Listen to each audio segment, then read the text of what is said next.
So I've been working on editing the Liminal Spaces episode.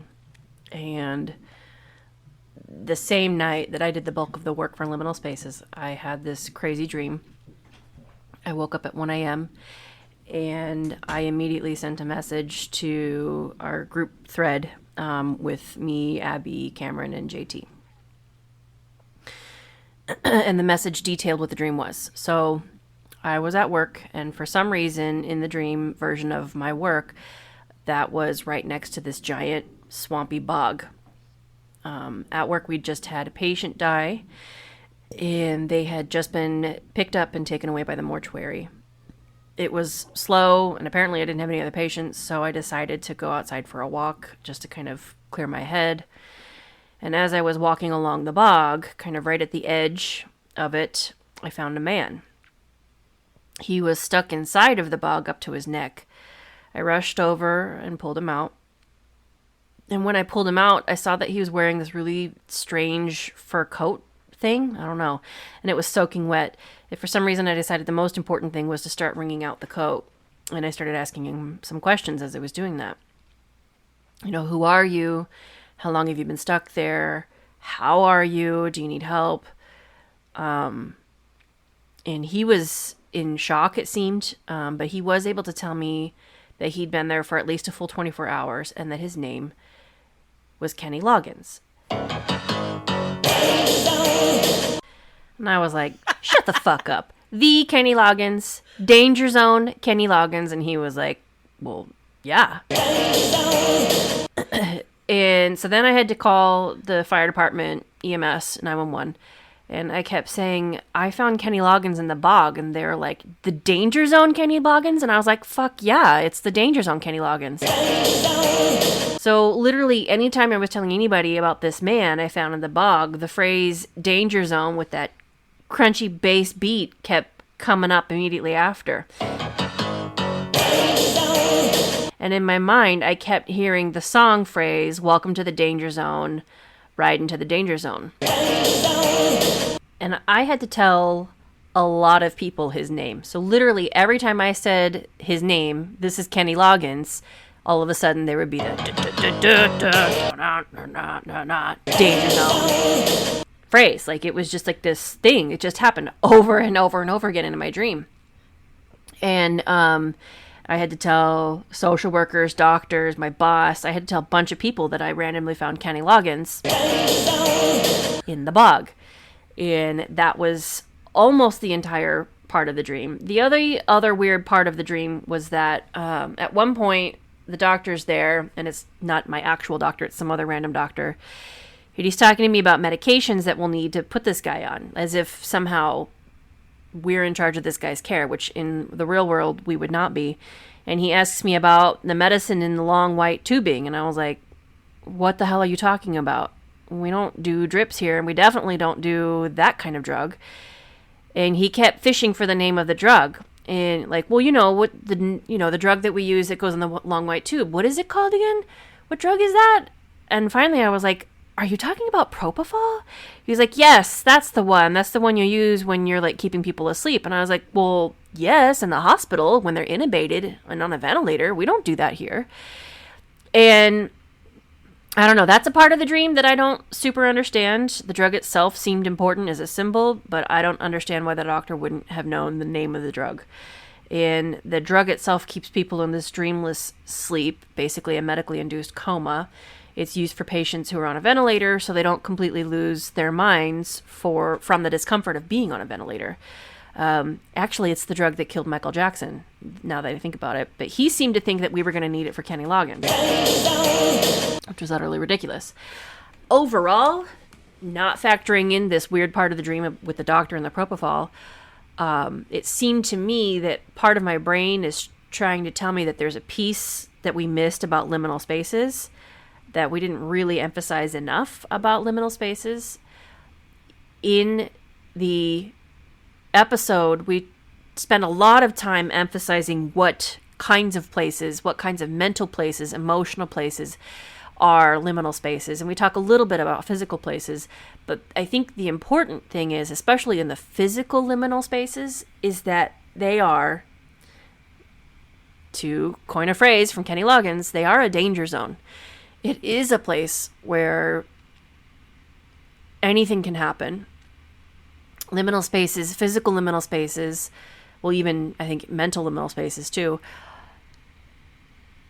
It's a gateway, not just for us to go over and receive messages, but for others on the other side to come through on our side and make themselves known and have greater abilities to impact this reality. And I don't think we talked enough about that. And I think that my brain, in its own way, was trying to get that message through. So that's the dream. Talk about it. So let's talk about it. What is this? What did you mean by that? And I feel like my takeaway was this. And can you clarify that? Right?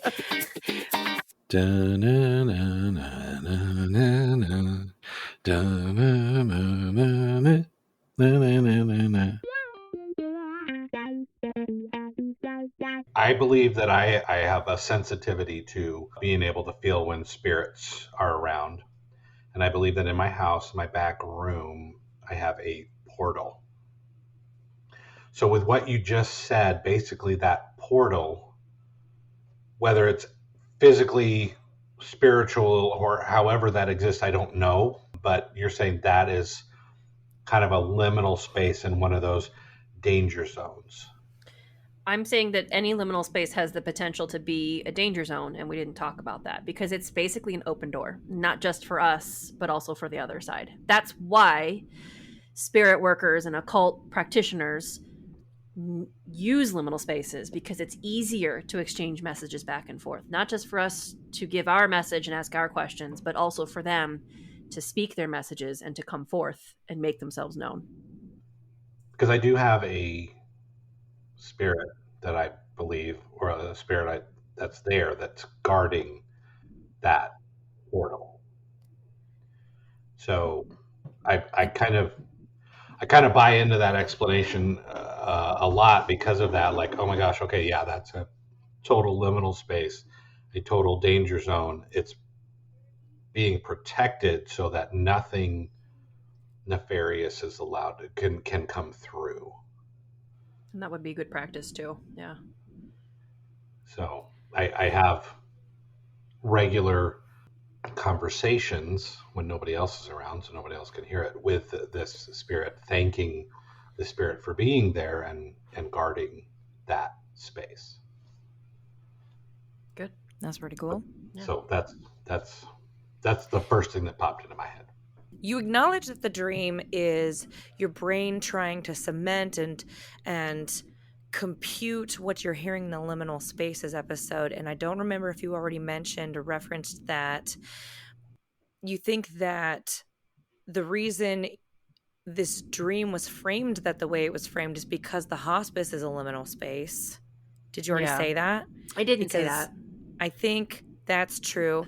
And at first I thought that maybe the doctor is a sleep demon and he's fishing for information on how to get this medicine so that he can induce this heavy, deep sleep on people. But then I thought that could just be another symbolic liminal space, keeping people in this state where they're in between death and life, or sleep and awake.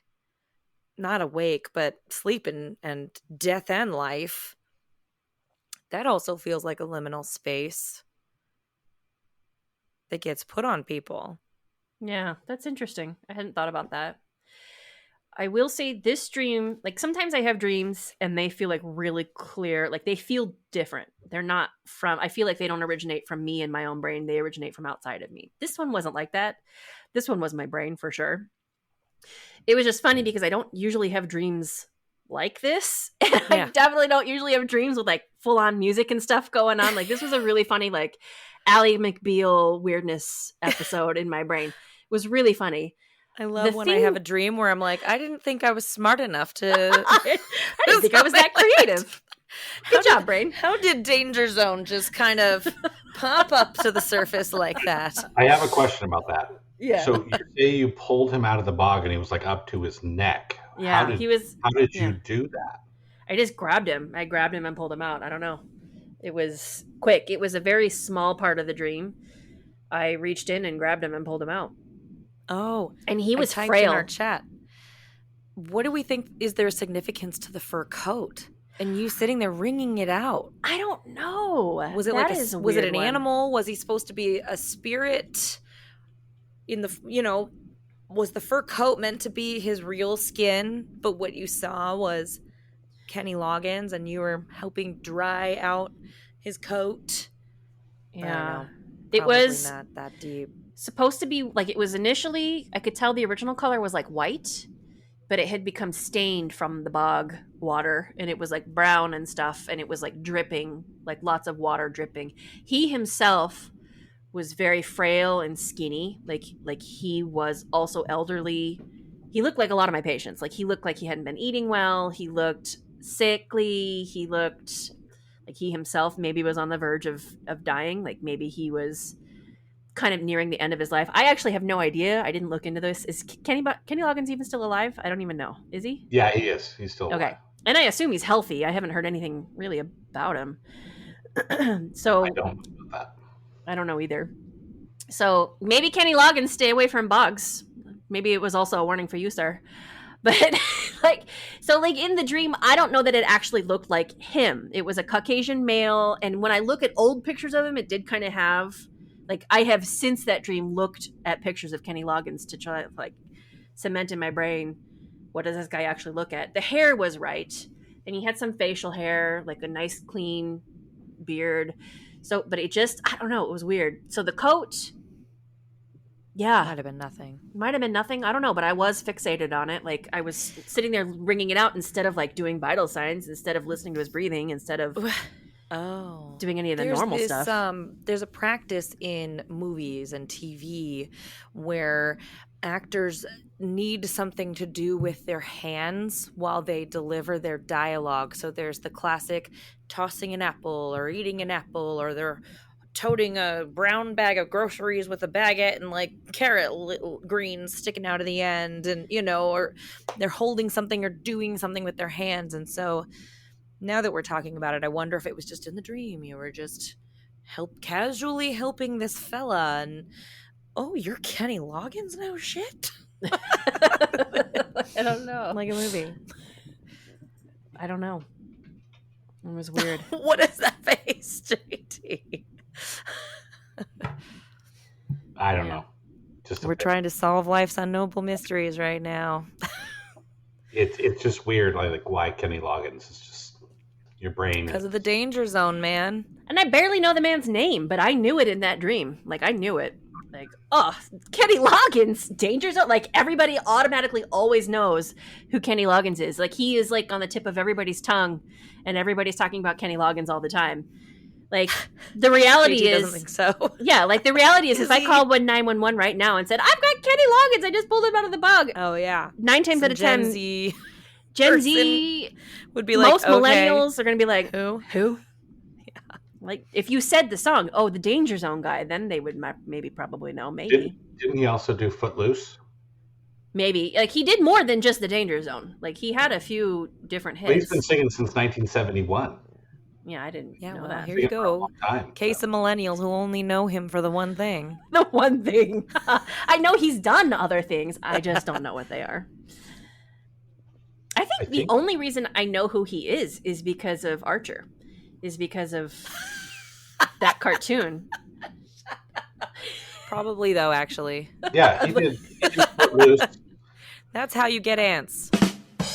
in 1984. That's how I know him, was from Footloose. I mean, yeah, I know Danger Zone too, but I didn't realize he did Footloose. Yeah. Yeah, there you go. Nope, that was not the song that came to me. It was Danger Zone for sure. Yeah, Danger Zone, yeah, Well, and it's much more appropriate than Footloose. Yes. You didn't see any fighter jets in your dream? No. Or anything? Which would be weird. It actually would have made sense because I worked with fighter jets for so long.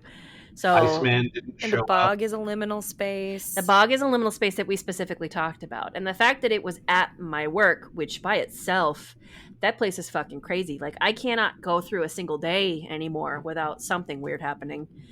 Like the other day, did I text you guys and tell you about the bird or bat or whatever it was flying around the roof? And I was like, legit, like, I don't even know what's real and what's not anymore because it's like so physical and in my face. I legit thought there might be a bat in the house, and which is like a huge health issue. So I fucking wasted an hour searching the whole goddamn house for this bat that I couldn't find, didn't exist. And like, when I told Alexis about it, my partner, she was like, I didn't see anything like that. I don't know what you're talking about. So I don't know. Are you sure that maybe it wasn't Val Kilmer who you rescued from the bog, who is actually dead? He passed. No, well, let me look at a picture of Val Kilmer. I'm Well, you pretty have sure to He look at just a couple passed away because- like a couple weeks ago, right? I Yeah, mean, didn't did you he have? have- Did you see Last those year. headlines? I did Yeah. see the headlines. I knew he died. He had throat cancer, and when they did the movie Maverick, he was in it, but he couldn't talk. Oh, I didn't know that. Yeah, he couldn't I'm talk looking until at they had to like, do it. Pictures of him. I don't know. I don't think so.